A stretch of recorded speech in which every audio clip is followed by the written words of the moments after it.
ओम नमो भगवते वासुदेवाय नमः। जय श्री राधे कृष्ण। दोस्तों, स्वागत है आप सभी का हमारे यूट्यूब चैनल पावरफुल हिंदू धर्म में।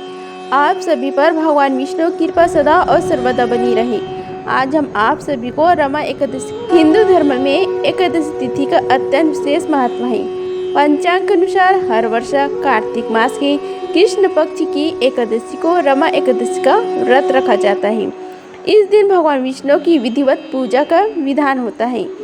यह एकादशी विशेष मानी जाती है क्योंकि यह धनतेरस से ठीक 2 दिन पहले पड़ती है।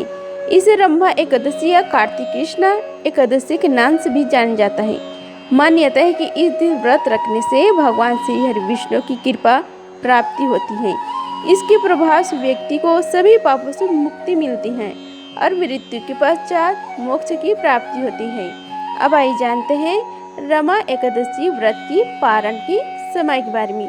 पंचांग के अनुसार रमा एकादशी व्रत का पारण 18 अक्टूबर 2025 को सुबह 6:24 से 8:41 तक किया जा सकता है। पारण तिथि के दिन द्वादशी समाप्त होने का समय दोपहर 12:18 पर रहेगा।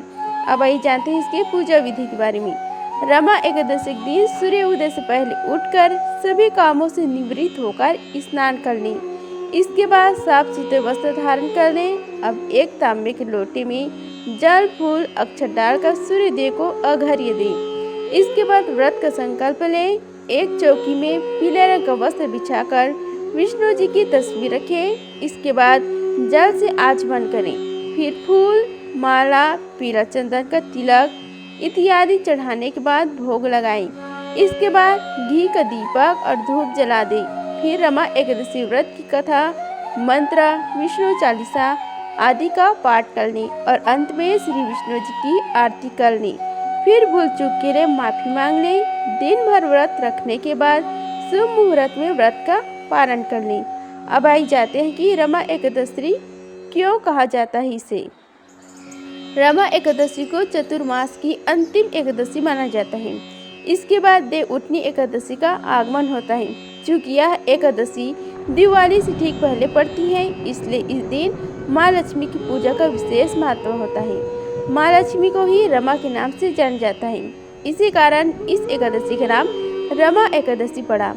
कार्तिक मास की कृष्ण पक्ष की इस एकादशी पर भगवान विष्णु के साथ माता लक्ष्मी की पूजा करने का विधान है। ऐसा करने से सुख समृद्धि, धन संपदा और सौभाग्य की प्राप्ति होती है। अब आइए जानते हैं इसके महत्व के बारे में। रमा एकादशी को पूर्ण कर्म करने के लिए सर्वश्रेष्ठ तिथि माना गया है। यह भगवान विष्णु की सबसे प्रिय एकादशी में से एक है। पद्म पुराण के अनुसार जो व्यक्ति सच्चे मन से रमा एकादशी को व्रत करता है उसे वैकुंठ धाम की प्राप्ति होती है। इस व्रत के प्रभाव से व्यक्ति सभी पापों से और जीवन की कठिनाइयों से मुक्त होता है और उसे वाजपेय यज्ञ की समान पूर्ण फल प्राप्त होता है।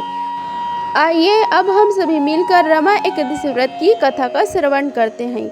बोलो श्री गणेश भगवान की जय, श्री हरि भगवान विष्णु की जय, लक्ष्मी माता की जय।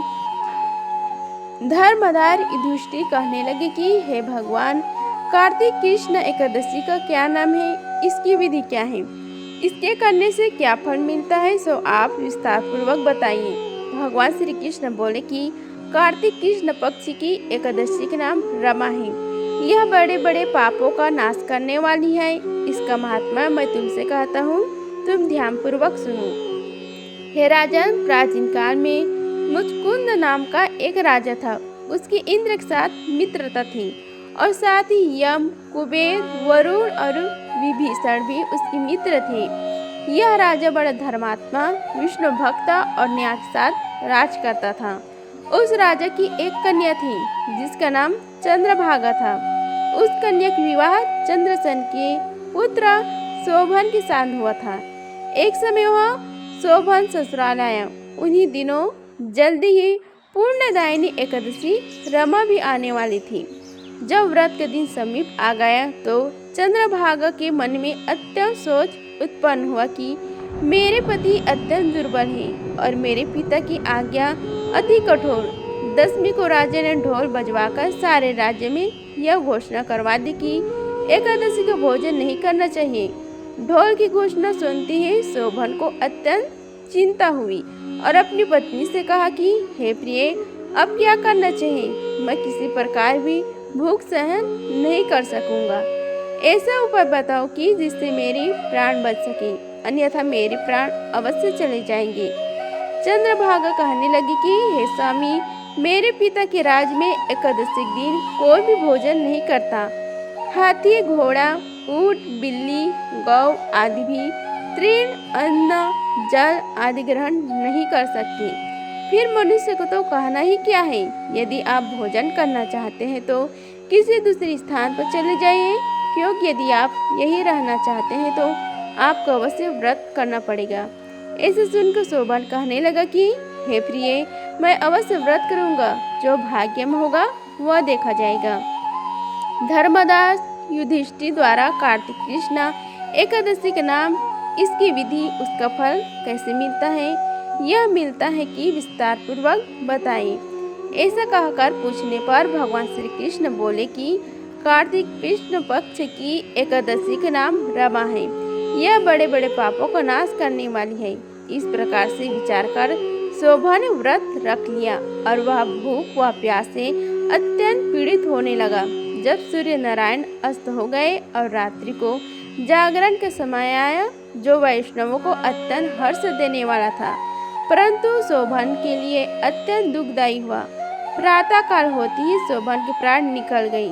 तब राजा ने सुगंधित काष्ठ से उसका दाह संस्कार करवाए, परंतु चंद्रभागा ने अपने पिता की आज्ञा से अपने शरीर को दग्ध नहीं किया और शोभन की अत्युष्ट क्रिया के बाद अपने पिता के घर में ही रहने लगी। रमा एकादशी के प्रभाव से शोभन को मंदराचल पर्वत पर धन धन्य से युक्त तथा शत्रुओं से रहित एक सुंदर देवपुर प्राप्त हुआ। वह अत्यंत सुंदर रत्न और वैदुर्य मणि जड़ित स्वर्ण के खंभों पर निर्मित अनेक प्रकार की स्फटिक मणियों से सुशोभित भवन में बहुमूल्य वस्त्र आभूषणों से तथा छत्र व चावल से विभूषित गंधर्व और अप्सराओं से युक्त सिंहासन पर आरूढ़ ऐसा शोभामान होता था मानो दूसरा इंद्र विराजमान हो।